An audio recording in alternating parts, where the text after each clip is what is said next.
स्वागत है आपका ज्ञानोदय पॉडकास्ट में। आज हम एक ऐसी किताब के विचारों की दुनिया में आप कह सकते हैं गोता लगाने वाले हैं जिसने अनगिनत लोगों की जिंदगी को छुआ है, बदला है। जेम्स एलन की क्लासिक किताब एज अ मैन थिंकथ। और इसका जो मूल विचार है वो सुनने में तो बड़ा सीधा लगता है, पर इसकी ताकत बहुत गहरी है कि इंसान जैसा सोचता है आखिर में वैसा ही बन जाता है। तो हमारे पास इस किताब के जो मूल सिद्धांत है उन पर आधारित एक काफ़ी अच्छा लेख है। और आज हमारी चर्चा का मकसद सिर्फ ये दोहराना नहीं है कि हाँ भाई विचार ज़रूरी हैं, बल्कि स्रोत के ज़रिए ये समझना है कि हमारे विचार असल में परत दर परत हमारे चरित्र को, हमारे बाहरी हालात को, यहाँ तक कि हमारी सेहत और ज़िंदगी में हमारी कामयाबी को कैसे कैसे गढ़ते हैं। आपने बिल्कुल सही कहा। ये सिर्फ कोई फलसफा नहीं है। स्रोत लेख इसे एक तरह से प्रैक्टिकल गाइड जैसा दिखाता है कि कैसे अपने विचारों की दिशा को हम सचेत रूप से पहचानें और फिर बदलें। और ऐसा करके हम सचमुच अपनी जिंदगी की कहानी को एक नई दिशा दे सकते हैं। ये सिर्फ अच्छा सोचों से कहीं ज्यादा गहरा मामला है। तो चलिए स्रोत के पन्नों को पलटते हैं और इन विचारों की गहराइयों में उतरते हैं। सबसे पहले लेख इस बुनियादी बात पर जोर देता है कि हमारा जो चरित्र है, हमारा कैरेक्टर, वो हमारे सारे विचारों का आप कह लें कुल जोड़ है। स्रोत कहता भी है character is the complete sum of all thoughts. ये कोई ऐसी चीज नहीं जो हमें बस जन्म से मिल गई और बदल नहीं सकती। नहीं, बल्कि ये धीरे धीरे हर रोज हमारे सोचने के तरीके से बनती और बिगड़ती है। हाँ, और लेख इस बात को बड़ी खूबसूरती से खोलता है। एलन का तर्क जैसा स्रोत हमें बताता है वो ये है कि हर एक विचार एक बीज जैसा है। हाँ। आप लगातार अच्छे विचार बोते जाओ, जैसे ईमानदारी, दया, हिम्मत, खूब मेहनत, तो ये धीरे धीरे आपके चरित्र की जमीन को उपजाऊ बनाते हैं, उसे मजबूत करते हैं। अच्छा। और वहीं दूसरी तरफ जो नेगेटिव विचार हैं, जैसे लालच, जलन, डर, आलस, ये खरपतवार जैसे हैं। ये चरित्र को अंदर से खोखला कर देते हैं, कमजोर बना देते हैं। तो ये एक लगातार चलने वाली प्रक्रिया है, ये रुकी हुई नहीं है। स्रोत में वो दो दोस्तों वाला उदाहरण भी था, वो इसे और साफ कर देता है ना। हाँ। एक दोस्त है जो लगातार सोचता हाँ दुनिया मुश्किल है पर मैं मेहनत करके अपना रास्ता बना लूंगा, और दूसरा है जो सोचता है अरे मेरे साथ तो हमेशा बुराई होता है, किस्मत ही खराब है। हाँ। और लेख बताता है कि सालों बाद जब हम उन्हें देखते हैं तो उनके जो बाहरी हालात हैं वो कमाल की बात है कि उनकी अंदरूनी सोच का ही आईना होते हैं। पहला वाला मुश्किलों के बावजूद आगे बढ़ गया है, दूसरा वहीं फंसा हुआ है अपनी नेगेटिविटी में। ये सिर्फ इत्तेफाक नहीं लगता। बिल्कुल नहीं, और ये सीधे जेम्स एलन के उस दमदार कथन से जुड़ता है जिसे स्रोत ने हाईलाइट किया है। Man is the master of thought, the moulder of character and the maker and shaper of condition, environment and destiny. मतलब मनुष्य अपने विचारों का मालिक है, अपने चरित्र को खुद ढालता है और अपनी स्थिति, माहौल और यहाँ तक कि अपनी किस्मत को भी खुद ही बनाता और संवारता है। ये एक बहुत बड़ी जिम्मेदारी का एहसास कराता है, पर साथ ही ये एक उम्मीद भी जगाता है कि बदलाव हमारे अपने हाथ में है। और स्रोत ये भी जोर देता है कि ये मास्टरी प्रैक्टिस से आती है, एकदम से नहीं। अच्छा, चरित्र तो विचारों से बनता है, ये बात तो ठीक है, समझ आती है। लेकिन यहाँ बात वाकई और दिलचस्प हो जाती है जब स्रोत लेख विचारों का असर हमारे बाहरी परिस्थितियों पर, मतलब हमारे जीवन के हालात पर दिखाता है। एलन का मानना था, और स्रोत ये साफ करता है, कि हमारी जो बाहरी दुनिया है वो हमारे अंदर के विचारों का ही एक फिजिकल रिफ्लेक्शन है।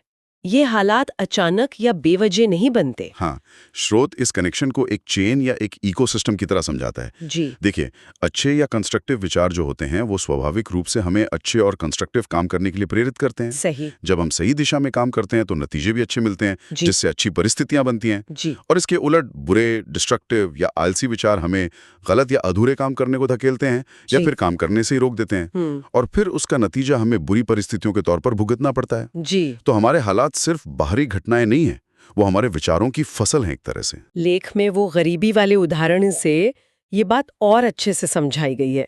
मान लीजिए कोई इंसान गरीबी से बाहर निकलना चाहता है, ये उसकी इच्छा है, लेकिन अगर उसके मन में कहीं गहरे ये विचार बैठा है कि मैं तो हमेशा गरीब ही रहूंगा, मेरे नसीब में पैसा कहाँ, या अमीर लोग तो बुरे होते हैं, तो स्रोत के मुताबिक वो अनजाने में अपने ही पैरों में बेड़ियां डाल रहा है। बिल्कुल। उसके ये विचार उसे वो मौके देखने ही नहीं देंगे, या वो रिस्क लेने नहीं देंगे, या वो नई चीजें सीखने ही नहीं देंगे जो उसे उस हालत से बाहर निकाल सकती हैं। हाँ, और स्रोत लेख इस पॉइंट पर लॉ ऑफ अट्रैक्शन की तरफ भी इशारा करता है। हालांकि एलन ने शायद ये शब्द इस्तेमाल ना किया हो, पर मूल विचार वही है। हम अपनी सोच के हिसाब से ही चीज़ों, लोगों और सिचुएशंस को अपनी तरफ खींचते हैं। अगर हमारे विचारों में कमी और अभाव है तो हम अभावी महसूस करेंगे। अगर विचारों में समृद्धि और संभावना है तो हम मौके देखेंगे और उन्हें आकर्षित करेंगे। ज्ञानोदय पॉडकास्ट में हम अक्सर ऐसे गहरे कनेक्शंस तलाशते हैं, कैसे पुराना ज्ञान और नए विचार एक ही सच की तरफ इशारा करते हैं। ये आइडिया कि हमारी अंदरूनी दुनिया बाहरी दुनिया को बनाती है, ये कई फिलॉसफीज और स्पिरिचुअल परंपराओं में सेंट्रल रहा है। चरित्र और परिस्थितियों के बाद स्रोत हमें विचारों के एक और बड़े जरूरी असर वाले क्षेत्र की ओर ले जाता है, हमारा स्वास्थ्य, हमारा शरीर। एलन का मानना था, और स्रोत इस पर काफी डिटेल में बात करता है, कि मन और शरीर अलग अलग चीजें नहीं हैं, बल्कि बहुत गहरे लेवल पर एक दूसरे से जुड़े हुए हैं। ये एक बहुत ही महत्वपूर्ण पॉइंट है। स्रोत के अनुसार एलन का तर्क था कि पॉजिटिव, शांत और खुशमिजाज विचार शरीर में सेहत और एनर्जी को बढ़ावा देते हैं। खुशी, उम्मीद, प्यार, शांति, ये सब एक तरह से शरीर के लिए टॉनिक का काम करते हैं। वहीं दूसरी ओर नेगेटिव विचार जैसे लगातार चिंता, डर, गुस्सा, जलन, निराशा, ये शरीर पर बोझ डालते हैं। ये धीरे धीरे शरीर के सिस्टम को कमजोर करते हैं और आखिर में बीमारी के रूप में सामने आ सकते हैं। स्रोत एलन के इस कथन को खास तौर पर बताता है, the body is the servant of the mind, यानी शरीर मन का आज्ञाकारी सेवक है। वो मन के आदेशों को मानता है, चाहे वो होश में दिए गए हों या अनजाने में। और ये बात आज के वैज्ञानिक दौर में कितनी सही बैठती है। आजकल की मेडिकल साइंस, खासतौर पर साइको न्यूरो इम्यूनोलॉजी का जो फील्ड है, वो इसी कनेक्शन को स्टडी करता है। जी हाँ। हम जानते हैं कि लंबे समय तक चलने वाला स्ट्रेस, जिसे क्रॉनिक स्ट्रेस कहते हैं, हमारे इम्यून सिस्टम को कमजोर करता है, दिल की बीमारी का खतरा बढ़ाता है, हमारे डाइजेशन को खराब करता है, और भी ना जाने कितनी फिजिकल प्रॉब्लम्स पैदा कर सकता है। तो जेम्स एलन एक सदी पहले जिस मन शरीर के कनेक्शन की बात कर रहे थे, आज साइंस भी उसे मान रहा है। स्रोत इस पुराने ज्ञान की आज की प्रासंगिकता को दिखाता है। बिल्कुल। स्रोत ये भी इशारा करता है कि बात सिर्फ बीमारियों से बचने की नहीं है, बल्कि विचारों का इस्तेमाल हम शारीरिक ऊर्जा और वाइब्रेशन बढ़ाने के लिए भी कर सकते हैं। एक शांत और खुशमन शरीर को हल्का और ज्यादा कारगर महसूस कराता है। नहीं, और यहीं पर स्रोत हमें जेम्स एलन के उद्देश्य यानी पर्पस वाले विचारों से मिलवाता है। एलन कहते हैं, जैसा स्रोत बताता है, कि बिना किसी सेंट्रल मकसद या लक्ष्य के जिंदगी जीने वाला इंसान उस नाव जैसा है जिसमें पतवार नहीं है। वो बस हालात की लहरों पर इधर उधर भटकता रहता है, कहीं पहुंचता नहीं। ये एक बहुत जरूरी फर्क है। स्रोत के मुताबिक एलन का मानना था कि विचार अपनी पूरी ताकत तभी दिखाते हैं जब उन्हें एक साफ और तयशुदा मकसद की तरफ फोकस किया जाता है। एक तय लक्ष्य हमारे विचारों को भटकने से रोकता है, उन्हें एक जगह लाता है। अच्छा? ये हमें अनुशासन सिखाता है, क्योंकि मकसद पूरा करने के लिए लगातार कोशिश जरूरी है। और सबसे जरूरी बात, ये हमें मुश्किलों और नाकामियों के सामने टिके रहने की हिम्मत, मतलब दृढ़ता, परसीवरेंस देता है। बिना मकसद के विचार तो हवा में उड़ जाते हैं, जबकि मकसद वाले विचार ठोस नतीजे लाते हैं। स्रोत में वो जिम जाने वाले दो लोगों का उदाहरण इस बात को फिर से जिंदा कर देता है। एक आदमी बस यूं ही बिना किसी खास प्लान या टारगेट के जिम जाता है, शायद दोस्तों से मिलने या बस थोड़ा हिलने डुलने के लिए। दूसरा आदमी एक बिल्कुल साफ मेजरेबल टारगेट के साथ जाता है, मुझे अगले 6 महीने में 10 किलो वजन कम करना है और अपना स्टेमिना बढ़ाना है। अब सोचिए 6 महीने बाद किसके नतीजों में जमीन आसमान का फर्क होगा। जाहिर है उस आदमी के जिसके विचार एक साफ मकसद से जुड़े थे और जिसने उस दिशा में लगातार मेहनत की। और स्रोत एलन की एक चेतावनी को भी सामने रखता है। He who has no central purpose in his life falls an easy prey to petty worries, fears, troubles and self-pity. यानी जिस इंसान की जिंदगी में कोई मेन मकसद नहीं होता, वो छोटी-छोटी चिंताओं, बेवजह के डरों, परेशानियों और खुद पर तरस खाने का आसानी से शिकार हो जाता है। उसका मन स्थिर नहीं रहता, वो आसानी से नेगेटिविटी में बह जाता है। एक मजबूत मकसद जिंदगी को एक दिशा और स्थिरता देता है, एक एंकर की तरह काम करता है। ज्ञानोदय पॉडकास्ट पर हम अक्सर ऐसे प्रैक्टिकल सिद्धांतों की चर्चा करते रहते हैं। तो उद्देश्य हमारे विचारों को दिशा देता है। अब सवाल उठता है कि बड़ी सफलता या उपलब्धि, अचीवमेंट कैसे मिलती है? क्या ये सिर्फ किस्मत की बात है? स्रोत के अनुसार एलन का जवाब बिल्कुल साफ है, नहीं। हर महान उपलब्धि, हर जरूरी आविष्कार, हर सफल करियर, इन सब के बीच में एक शक्तिशाली विचार ही होता है। स्रोत सफलता के लिए एलन के फॉर्मूले को कुछ इस तरह रखता है: विचार प्लस उद्देश्य प्लस दृढ़ता। ये तिकड़ी जरूरी है। सिर्फ बड़े या अच्छे विचार रखना ही काफी नहीं है।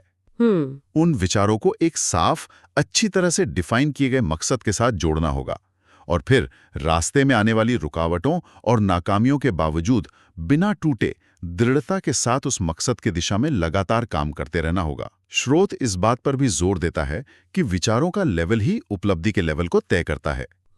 ऊंचे महान विचार ही ऊंची और महान उपलब्धियों को जन्म देते हैं। अगर हमारी सोच ही लिमिटेड या एवरेज होगी तो हमारे नतीजे भी वैसे ही होंगे। थॉमस एडिसन का उदाहरण, जिसका जिक्र स्रोत में भी है, इस बात का क्लासिक सबूत है। बिजली के बल्ब का आविष्कार करने से पहले वो हजारों बार नाकाम हुए थे।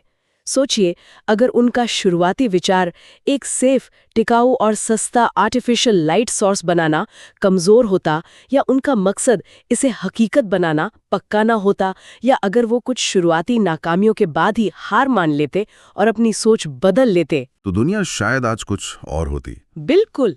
उनका विचार, उनका मकसद और उनकी वो जबरदस्त दृढ़ता, यही उनकी उस असाधारण कामयाबी का आधार बनी। बिल्कुल।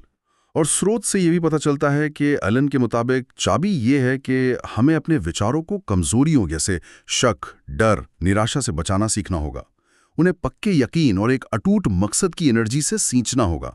जब ये तीनों, एक साफ विचार, एक मजबूत मकसद और अटूट यकीन एक साथ मिलते हैं, तो स्रोत के अनुसार इंसान लगभग कुछ भी हासिल करने में सक्षम हो जाता है। स्रोत का अगला हिस्सा हमें दर्शन और आदर्श, विजन्स एंड आइडियल्स की दुनिया में ले जाता है, जो पर्सनली मुझे बहुत इंस्पायरिंग लगता है।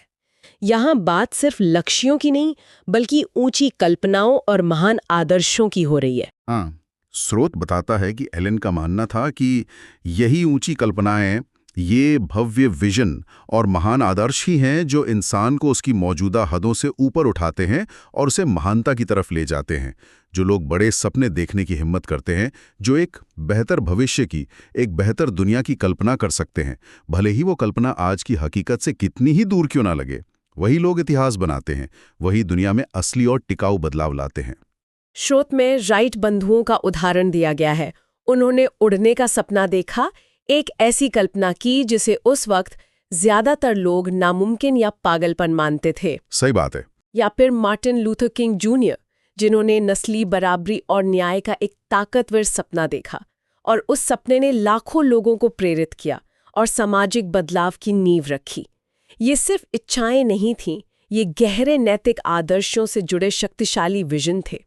स्रोत एलन के इस प्रेरक संदेश को उजागर करता है, dream lofty dreams and as you dream so shall you become. यानी ऊंचे भव्य सपने देखो, और जैसा तुम सपना देखोगे, धीरे धीरे तुम वैसे ही बन जाओगे। आपकी कल्पना आपकी हकीकत का खाका तैयार करती है। ये विचार बहुत शक्तिशाली है, क्योंकि ये हमें याद दिलाता है कि हमारी काबिलियत सिर्फ वो नहीं है जो आज दिख रही है, बल्कि वो भी है जिसकी हम कल्पना कर सकते हैं और जिसके लिए हम कोशिश करने को तैयार हैं। और आखिर में स्रोत हमें जेम्स एलन के विचारों के शिखर पर ले जाता है, शांति या मन की स्थिरता। ये शायद इन सभी सिद्धांतों का सार या सबसे ऊंची अवस्था है। निश्चित रूप से। स्रोत साफ करता है कि एलन के लिए सच्ची शक्ति और महानता बाहरी हंगामे, आक्रामकता या दिखाले में नहीं, बल्कि मन की गहरी अटल शांति में छुपी है। जब कोई इंसान अपने विचारों और भावनाओं पर इतना कंट्रोल पा लेता है कि वो बाहरी उथल-पुथल या मुश्किल हालात से बिना विचलित हुए शांत और स्थिर रह सकता है, तब वो असल में अंदरूनी ताकत हासिल करता है। स्रोत के मुताबिक ये शांति कोई पैसिविटी या उदासीनता नहीं है, बल्कि ये मन के गहरे संतुलन, स्पष्टता और सेल्फ कंट्रोल का नतीजा है। इसका प्रैक्टिकल महत्व हम जिंदगी के हर पहलू में देख सकते हैं, खासकर लीडरशिप में। एक लीडर जो हर छोटी बड़ी बात पर आपा खो देता है, जो तनाव में बिखर जाता है, वो सही फैसले नहीं ले सकता और न ही दूसरों को प्रेरित कर सकता है। सही कहा। इसके उलट वो लीडर जो दबाव में भी शांत रहता है, जो ठंडे दिमाग से हालात का एनालिसिस करता है, वो न सिर्फ बेहतर फैसले लेता है बल्कि अपनी टीम में भरोसा और स्थिरता भी पैदा करता है। उसकी शांति फैलती है। एलन ने इसे बहुत ही खूबसूरती से कहा है, जैसा कि श्रोत बताता है, calmness of mind is one of the beautiful jewels of wisdom. मन की शांति ज्ञान के सबसे सुंदर और कीमती रत्नों में से एक है। ये कोई ऐसी चीज नहीं है जो अपने आप आ जाती है। ये सचेत अभ्यास से, अपने विचारों को लगातार देखने, समझने और उन्हें सही दिशा देने की काबिलियत डेवलप करने से आती है। ये इस बात का सबूत है कि व्यक्ति ने अपने अंदर की दुनिया पर मास्टरी हासिल कर ली है। तो इस पूरी विस्तृत चर्चा के बाद अगर हमें जेम्स एलन के विचारों का सार निकालना हो, जैसा कि स्रोत लेख पेश करता है, तो वो क्या होगा? मेरे ख्याल में ये घूम फिर कर उसी एक सेंट्रल सच्चाई पर आता है। हम आखिर में वही बनते हैं जो हम ज्यादातर सोचते हैं। बिल्कुल। स्रोत एक साफ चेन दिखाता है। हमारे जो प्रमुख विचार हैं वो धीरे धीरे हमारे स्थायी चरित्र को आकार देते हैं। हमारा चरित्र हमारे कर्मों को दिशा देता है। हम वैसा ही करते हैं जैसे हम अंदर से होते हैं। हमारे कर्म मिलकर हमारी बाहरी परिस्थितियों को बनाते हैं और इन सब का जो मिला जुला नतीजा होता है उसे ही हम भाग्य कहते हैं। तो इस पूरी चेन की जड़ में, इसके बेस में हमारे अपने विचार ही हैं। ये कंट्रोल हमारे पास है। तो आइए स्रोत लेख से निकले 7 मुख्य टेकअवेज को संक्षिप्त में फिर से देख लें, जो इस पूरी बात को समेटते हैं और याद रखने में मदद करते हैं। पहला, विचार चरित्र का निर्माता है। हम जो लगातार सोचते हैं वही हमारा स्वभाव बन जाता है। हाँ। दूसरा, परिस्थितियां विचारों का आईना है। हमारी बाहरी दुनिया हमारी अंदरूनी सोच को दिखाती है। बिल्कुल। तीसरा, मन और शरीर जुड़े हुए हैं। स्वस्थ विचार स्वस्थ शरीर की नींव है। सही। चौथा, उद्देश्य विचारों को शक्ति देता है। बिना लक्ष्य के विचार बिखर जाते हैं, लक्ष्य उन्हें फोकस करता है। पांचवा, उपलब्धि विचारों की दृढ़ता का फल है। बड़े विचार, उद्देश्य और लगातार कोशिश ही सफलता लाते हैं। जी हाँ। छठा, दर्शन और आदर्श महानता के पंख हैं। ऊंची कल्पनाएं हमें ऊंचा उठाती हैं। बिल्कुल। और सातवां, शांति परम ज्ञान और शक्ति है। मन पर नियंत्रण ही सच्ची स्थिरता और ताकत है। और ज्ञानोदय पॉडकास्ट का प्रयास भी यही है कि ऐसे विचारों को, ऐसे स्रोतों को सामने लाया जाए, उन पर चर्चा की जाए जो हमें अपनी जिंदगी को ज्यादा सचेत रूप से जीने और बेहतर बनाने के लिए प्रेरित कर सकें। जेम्स एलन की ये विचार, जैसा स्रोत दिखाता है, 1 सदी बाद भी उतनी ही ताज़े और रेलेवेंट लगते हैं। और इस पूरी चर्चा के आखिर में यहाँ एक सोचने वाला सवाल छोड़ते हैं। अगर ये सच है कि हमारे विचार हमारी किस्मत को इतनी गहराई से असर डालते हैं, तो क्या हम अपने अंदर झांककर कोई एक छोटी पर लगातार दोहराए जाने वाला नेगेटिव थॉट पैटर्न पहचान सकते हैं? शायद ही खुद की बेवजह बुराई करने की आदत हो, या भविष्य को लेकर फालतू चिंता करने की, या दूसरों की कामयाबी पर जलने की, या मैं ये नहीं कर सकता वाली सोच हो। सिर्फ एक पैटर्न।